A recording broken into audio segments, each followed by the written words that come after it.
Vem cá, irmã Clara, deixa eu apresentar a senhora para a igreja. Ó, essa mulher aqui, ela é a minha primeira pastora, né?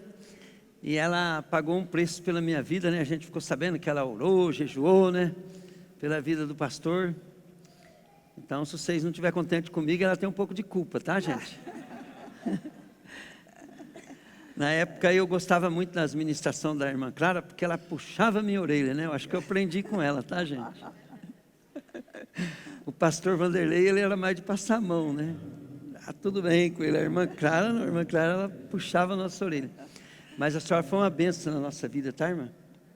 Igreja, vamos ficar de pé para nós orar pela irmã Clara? Diga assim comigo: Senhor Jesus, nós te louvamos pelas nossas mães e pais espirituais. Nós abençoamos a irmã Clara para que ela seja cheia da tua glória e que ela veja coisas maiores daqui para frente, através do poder do teu Espírito. Querido Espírito Santo, nós como igreja abençoamos essa família, que a sua filha se regozije, se alegre na tua presença. Lamate kanda shuichemei, o baki de tukamashine, alanato com deixei candalabaixo cantamas. Eu quero decretar mi candalabato com deixei candalachurimi, Pai. Que a tua filha, Pai querido, comece, Deus, a profetizar como nunca, Pai. Remacandei, nurimi candalatuchemana tocandei. Pois tua palavra, Pai, nela faz nós sermos ativos e vivos, Pai. Rei cantalamato com deixei cantalamas.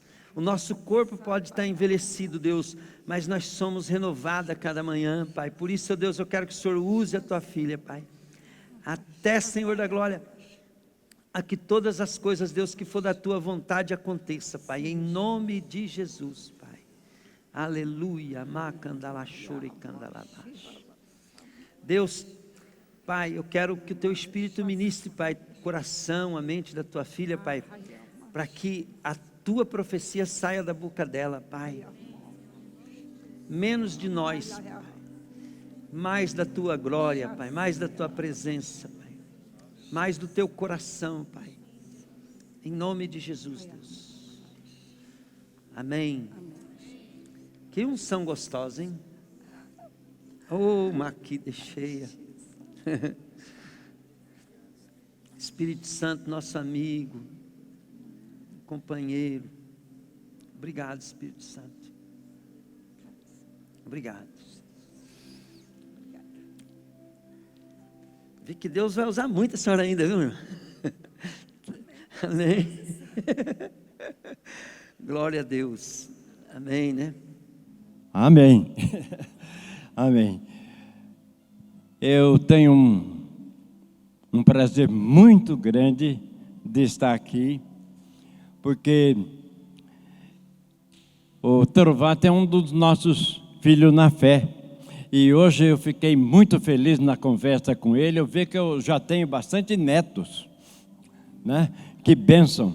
E agora com 81 anos, né? A gente já está do outro lado assim do gráfico, né? Então a gente fica contente que Deus continua levantando obreiros para levar a obra em frente. Mas eu gostaria de louvar o Senhor com uma canção. Senhor, eu sei que é teu este lugar, muitos querem te adorar, tome a tua direção. Sim, vem, ó Santo Espírito, os espaços preencher, reverência à tua voz vamos fazer. Podes reinar, Senhor Jesus, ó sim, teu poder teu povo sentirá. Que bom saber, Senhor, que estás presente aqui. Reina, Senhor, nesse lugar.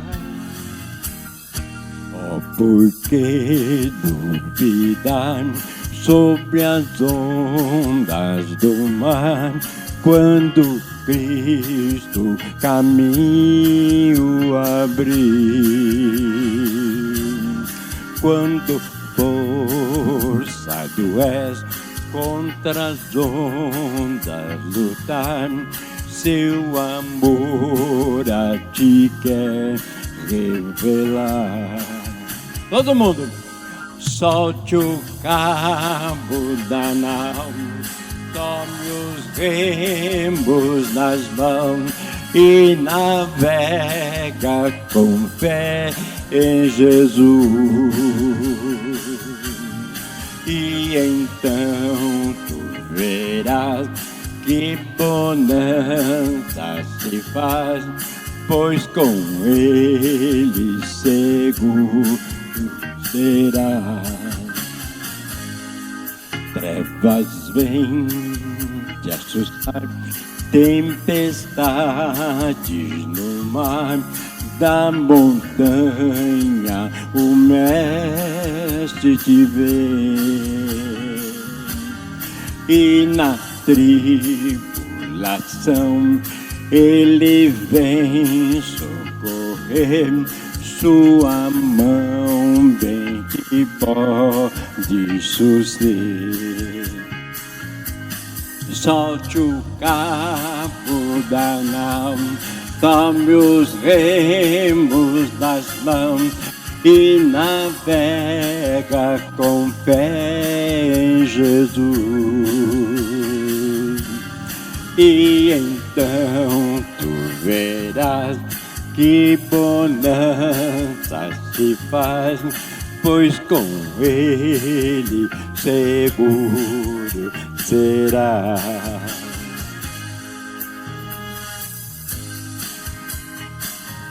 A gente tem de soltar o cabo para que o Espírito Santo sopra bem forte e a gente possa chegar no porto seguro, amém?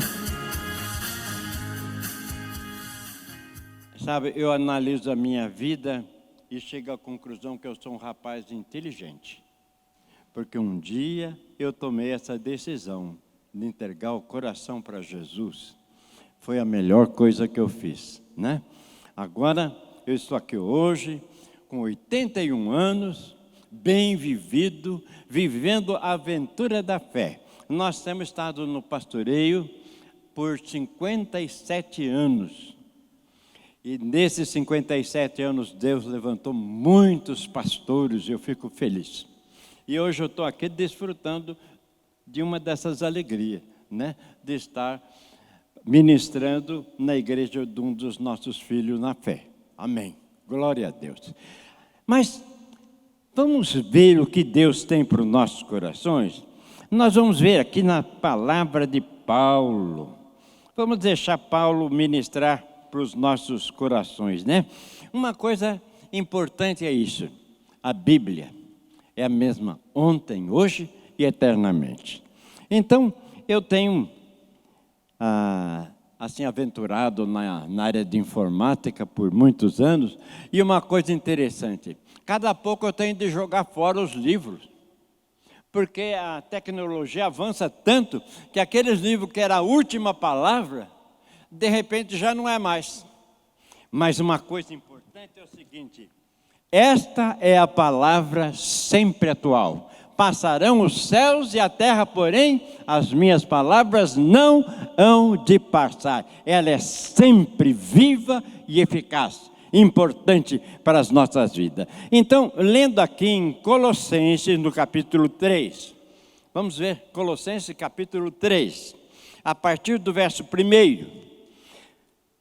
Então, vamos ver aquilo que o Senhor tem para falar para nós. Porque acontece o seguinte, a palavra de Deus, ela está sempre voltada para alcançar o homem de todo o tempo, né? Porque Deus, Ele é o mesmo ontem, hoje e eternamente. Então, por exemplo, a sexta-feira, agora dia 24, né? 26, acho que. 24 mesmo. Eu saí lá de Rondonópolis, né? E enfrentei 1.400 quilômetros para chegar em Açaí. E isso era muito fácil para mim durante muitos tempos da minha vida. Mas essa vez eu fiz o propósito assim, eu vou tocar até onde dá, daí onde que eu ficar cansado eu vou pousar. Só que daí eu vim pousar em Açaí, né?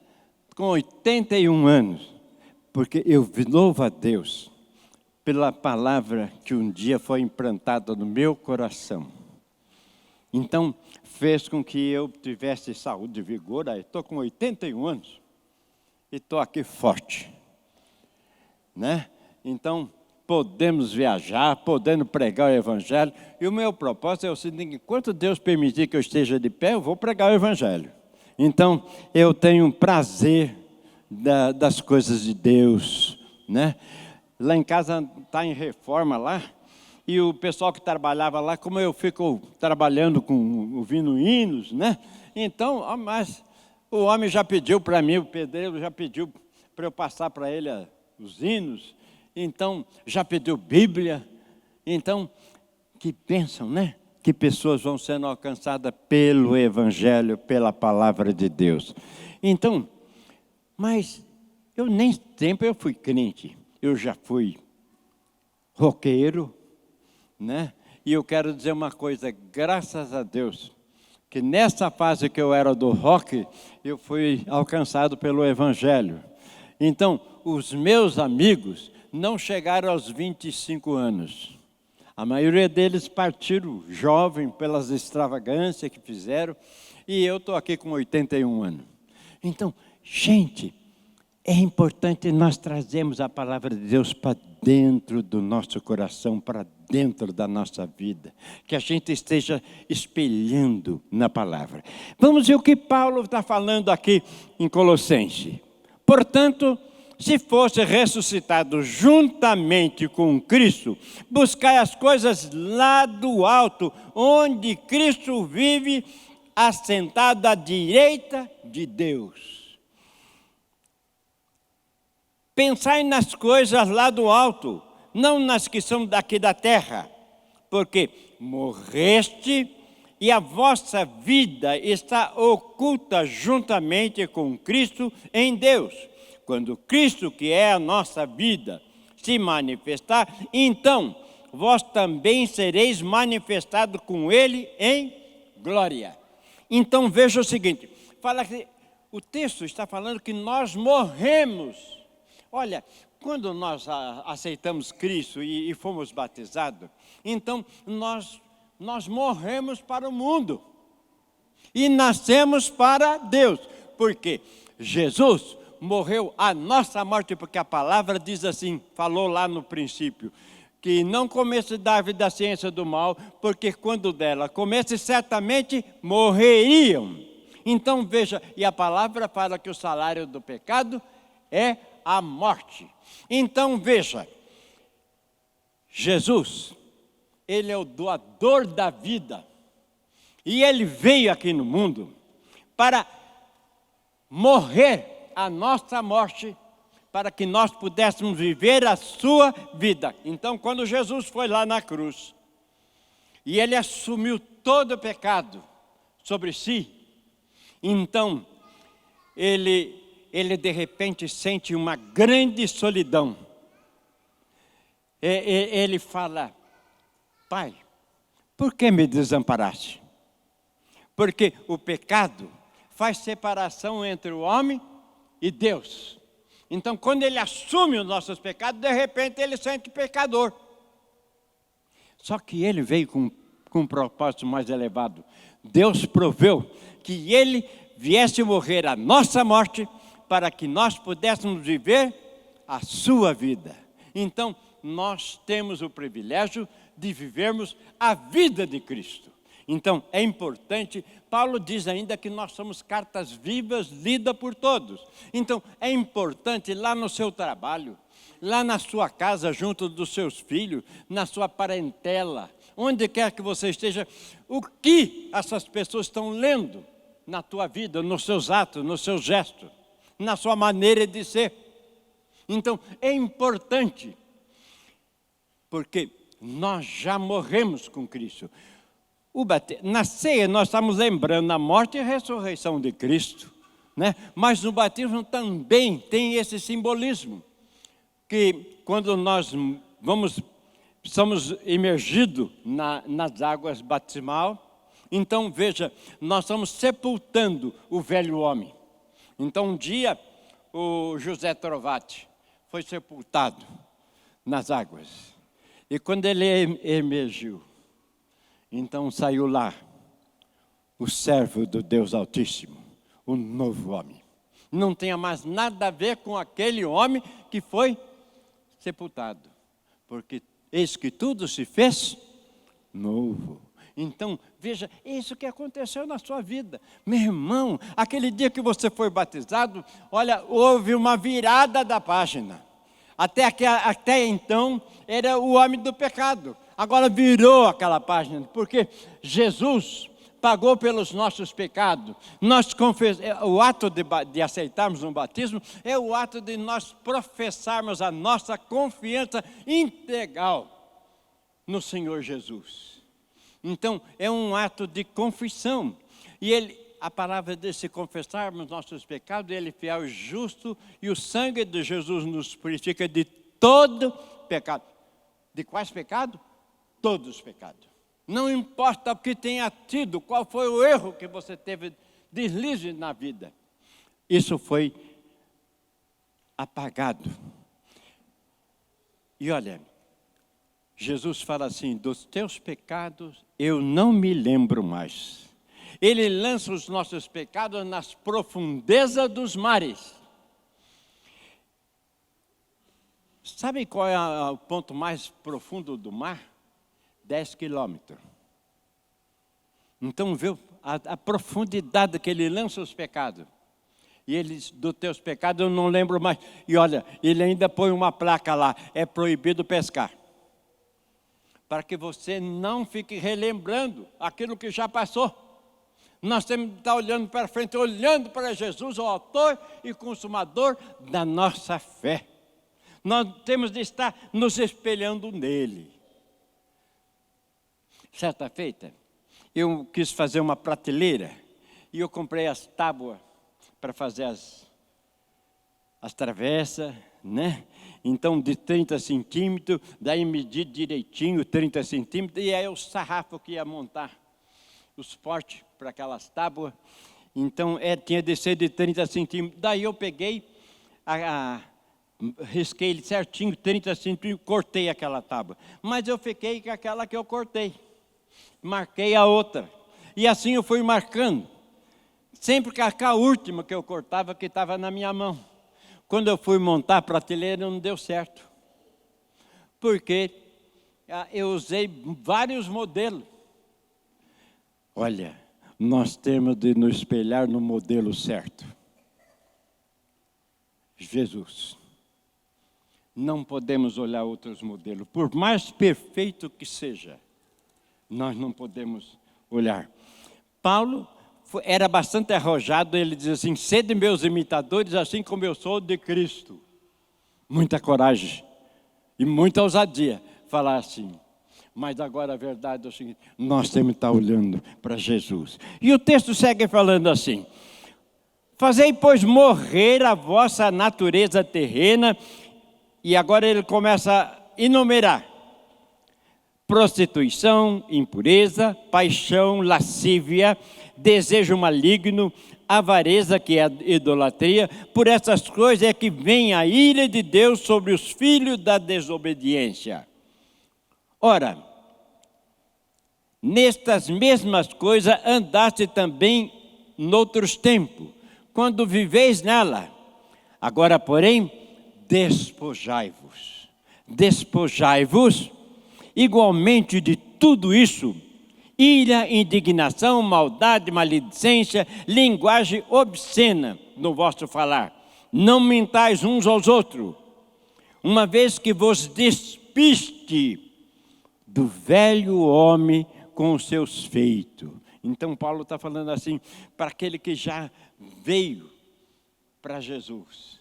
Então nós devemos despir completamente de todas aquelas coisas que fizeram parte da nossa vida lá no passado. Então, isso tem de ser uma página virada, porque nós temos de viver o novo. Então, ele diz assim, para que nós despojemos, a gente deve estar despojando de todas essas coisas que eram característica nossa do velho homem nosso. Uma coisa que aconteceu comigo, eu venho de uma família de descendente italiano. O italiano, quando fica bravo, começa a xingar de Deus para baixo, né? Não escapa nada, porco Dio, né? E vem. E acontece o seguinte, misericórdia, eu tenho uma boca ferina. Quando eu vim para Jesus, eu comecei a notar muitas mudanças na minha vida. E uma das coisas, eu fui pôr um quadro na parede, e estava lá entre segurar o quadro e pôr o prego lá na parede. E nesse ato, eu errei a pontaria e bati bem no dedo. E daí, eu fiquei impressionado, porque eu fiquei com dó do meu dedo, comecei a beijar meu dedo, chupar ele, acariciar, né? E não falei nada. Então, eu comecei a estranhar. Mas havia muitas coisas que aconteceram na minha vida logo após a conversão. Então, quando eu ia pentear o cabelo, qualquer coisa que eu fosse fazer dentro do espelho, eu começava a falar comigo mesmo. Vanderlei, quem te viu e quem te vê. Eu estava estranhando. Eu estava no mesmo corpo, mas o homem que estava ocupando esse corpo era um homem diferente daquele de outrora. Então, que coisa maravilhosa.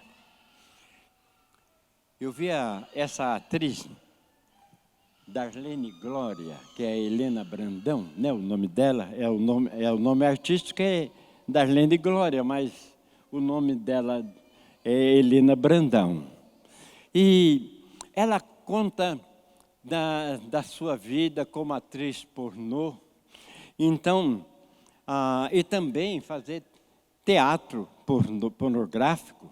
Então, ela tinha de beber, encher a cara, usar droga, para poder fazer essas coisas, porque senão ela ficaria inibida, tais cenas que teria de fazer. Mas ela estava sendo entrevistada por um repórter da Globo.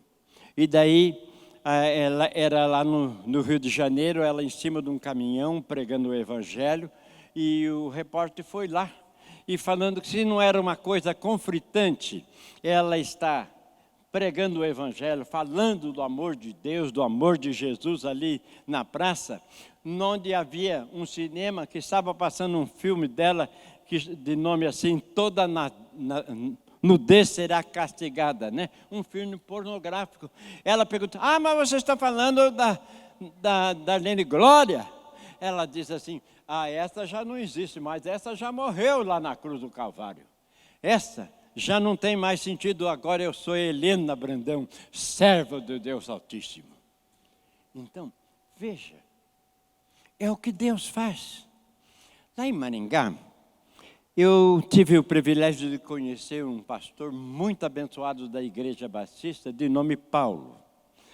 E esse Paulo nasceu em Manaus, num prostíbulo. Então, ele foi criado num prostíbulo. Na adolescência, ele tornou homossexual, viciado em drogas, e para manter o vício, ele começou a roubar. E daí a vida dele era assim, constante. Paulo Roberto é preso. Paulo Roberto fugiu da cadeia. Paulo Roberto fugiu da penitenciária. E assim é a história dele, de um delinquente, constantemente assim, tendo problema assim com a justiça.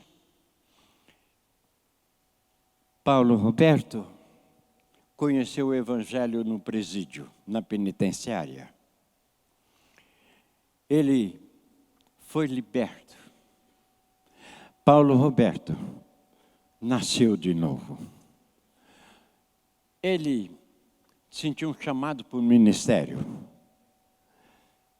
Casou-se, tem uma família, tem filhos maravilhosos.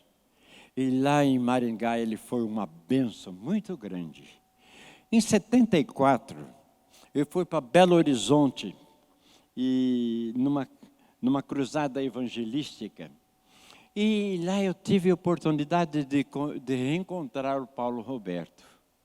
Depois de muitos anos, né? Então lá ele estava, um homem de Deus. Pastor de uma grande igreja batista lá em Belo Horizonte. Gente, é isso que o Senhor faz. Eu tenho tido ministério nessa área de libertação ao longo dos anos. Muitas vezes os demônios falam assim, o diabo fala para mim assim, você já foi meu. Que coisa maravilhosa, ele fala, já foi. Porque já foi, não é. Já foi é passado. Realmente eu já fui macumbeiro, né? Eu até tenho distribuído meu testemunho, né? Do terreiro de macumba para Jesus. Então, veja o que acontece na vida do homem ser transformado. Mas veja, esse processo vai acontecendo gradativamente. João Wesley fala o seguinte, que o Espírito Santo tira o homem do mundo. E fala, a santificação tira o mundo do coração do homem. Então veja, à medida com que a gente vai andando com o Senhor, a nossa vida vai sendo transformada dia após dia. Esse é o processo de santificação. Há um adágio que diz assim, digas com quem anda e deixei quem tu és. Então, você é filho de Deus. Você tem um nome escrito lá no livro da vida. Porque aquele dia que você deu um passo de fé, fez uma grande diferença. Mudou a história. E isso não para. Vai continuando agindo no dia a dia. Então, não tem limite. Aquilo que a gente pode vivenciar na nossa fé, na nossa caminhada com Deus. Não existe limite. Cada dia a gente vai crescendo, a gente vai alcançando novos patamares, porque Ele é imutável. Então, é importante nós estarmos aqui encarnando o Evangelho. Então, um autor de nome Harold Hills, ele disse o seguinte, que a Bíblia é o manual do fabricante. Você já notou, você compra um liquidificador, vem um manual de instrução, é uma folha ou duas. E eu não tenho paciência de ler o manual de instrução do Corolla. É dessa espessura, é uma Bíblia, né? Mas aqui tem orientação em todos os aspectos da nossa vida. Então, irmãos, a gente não pode ser crente superficial. A gente não pode ser crente assim, um pé na igreja e outro no mundo, aquele crente Raimundo, né? Mas a gente tem de ser de fato, verdadeiro, vivenciando o Evangelho.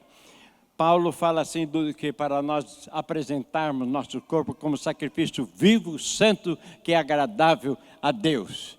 Então, para que experimentar qual seja a boa e perfeita vontade de Deus.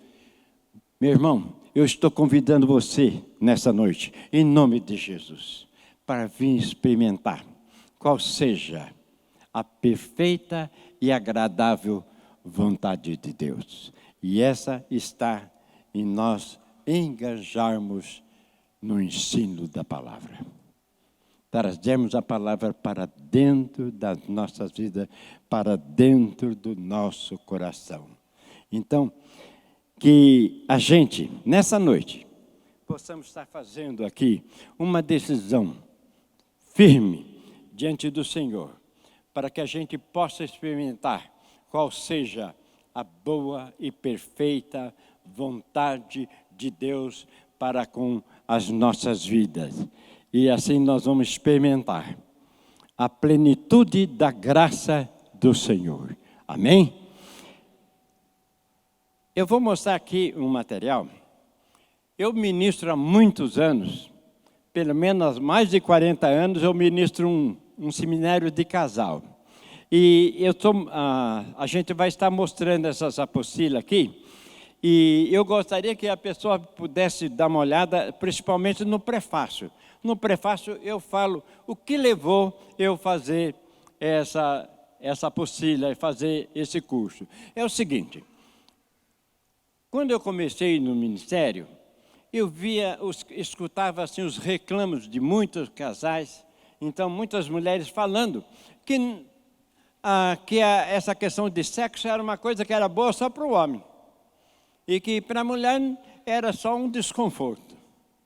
Daí eu escutei muitas reclamações nesse sentido. E também ouvi aquela avó, que a neta estava toda empolgada com o casamento que estava próximo a acontecer. E a avó fala assim, coitadinha, ela não sabe o que espera ela.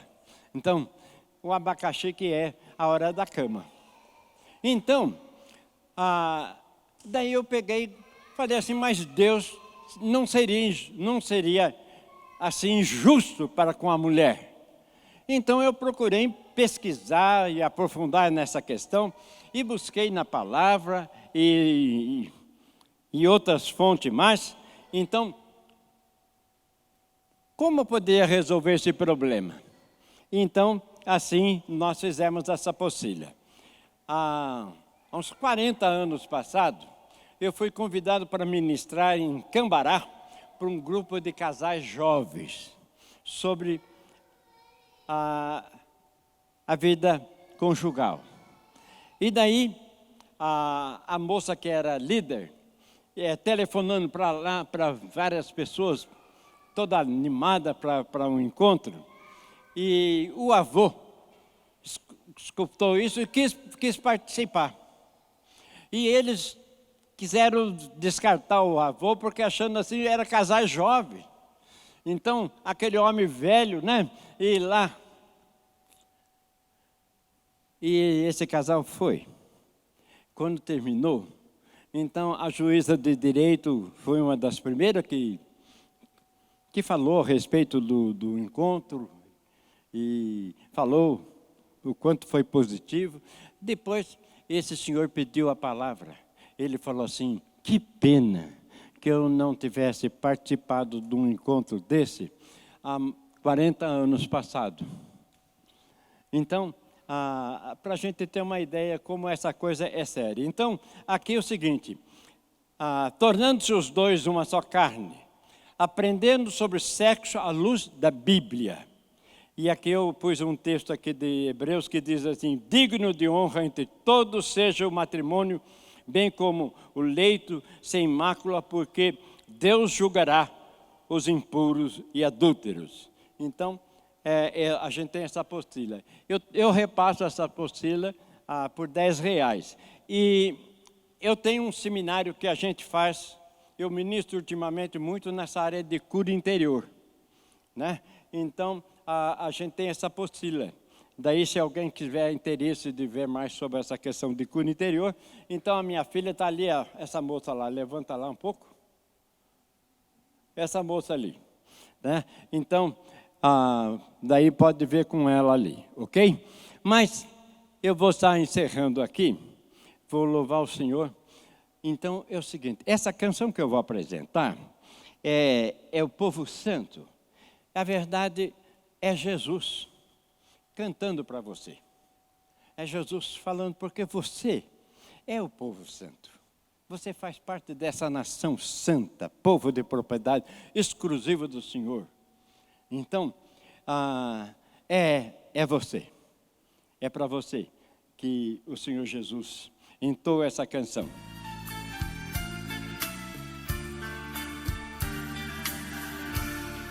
Um povo santo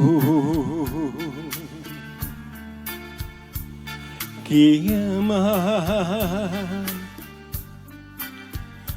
que te adora, que te ama, sente saudade e te quer bem. Minha herança é você, Jerusalém, Jerusalém, Jerusalém, Jerusalém, Jerusalém.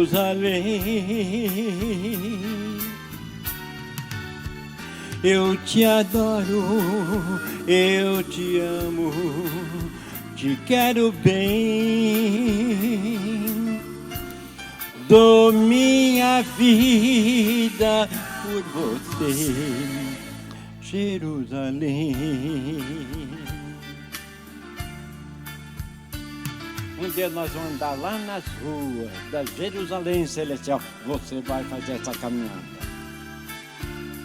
Aquilo que olhos não viram, mas é o que Deus preparou para nós.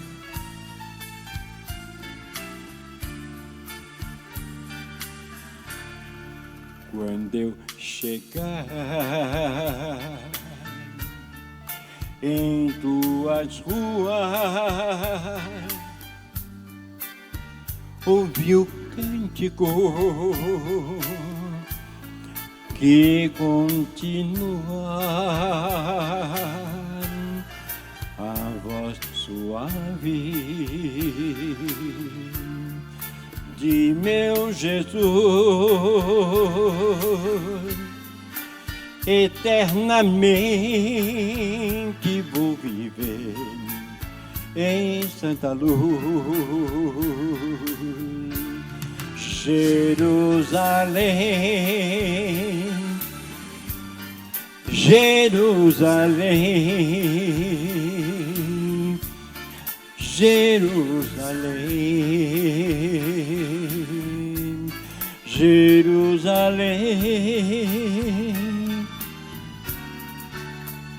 Eu te adoro, eu te amo, te quero bem. Dou minha vida por você, Jerusalém.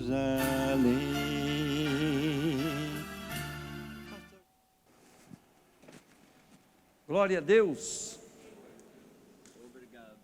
Sabe, amado, as histórias, né, igual a história do pastor Vanderlei, a minha, a de muitos irmãos,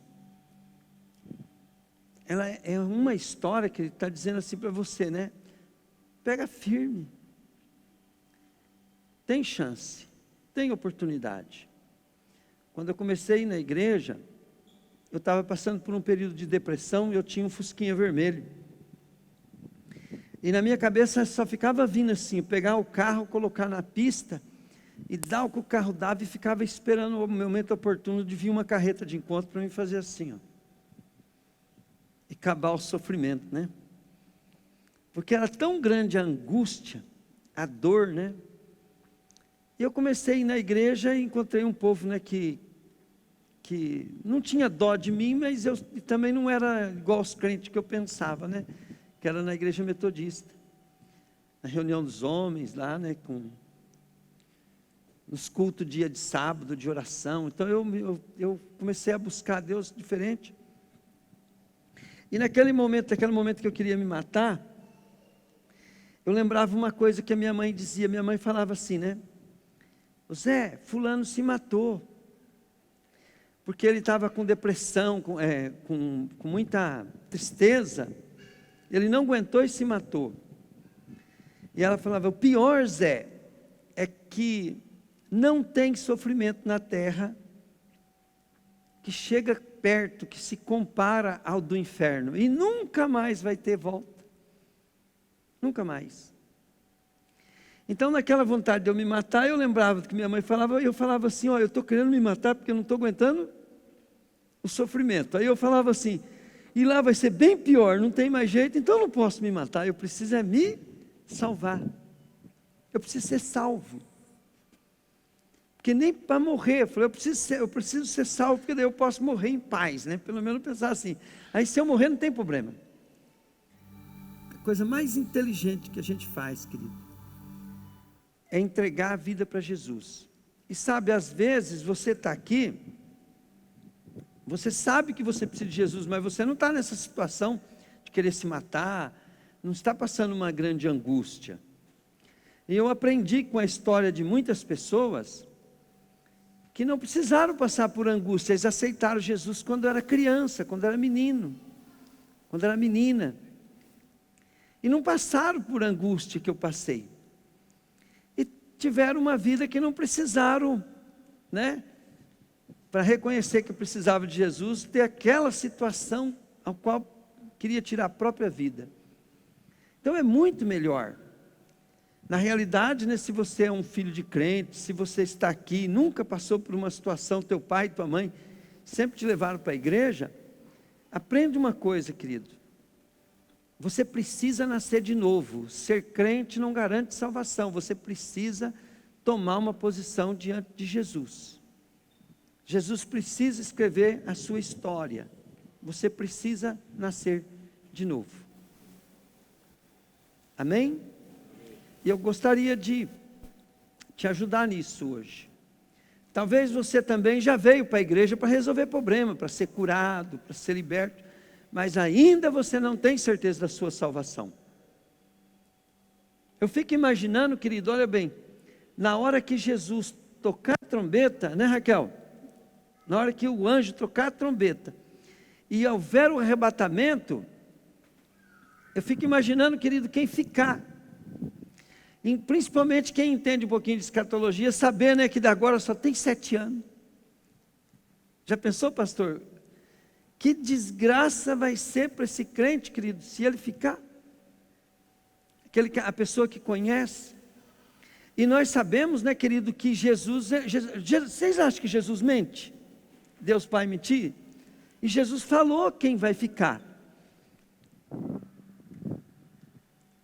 E a pessoa fala: ah, mas não é bem assim. Querido, Jesus não mente. Deus não pode mentir. E ele diz que só vai ser arrebatado quem tem as candeias cheias. E que os impuros, os avarentos, os idólatras, os homossexuais, os que cometem imoralidade, eles não têm parte no reino de Deus, eles não herdarão o reino de Deus. Agora Jesus vai vir buscar uma noiva, sem mancha, sem ruga, vai vir buscar uma noiva que se santifica. A santificação é para nós estarmos preparados para encontrar com o noivo. O noivo, imagina um jovem honesto, justo, trabalhador, bem de vida, procurando uma noiva. Procurando uma moça para se casar.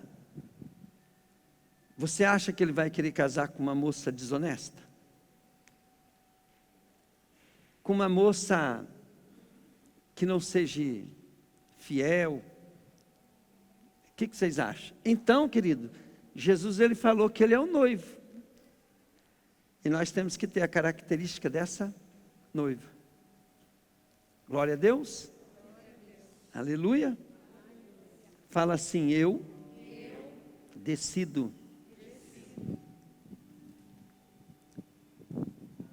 que o porquê da minha vida será para morar com Deus. Eu quero, a partir de hoje, ter compromisso com a palavra. Eu quero nascer de novo.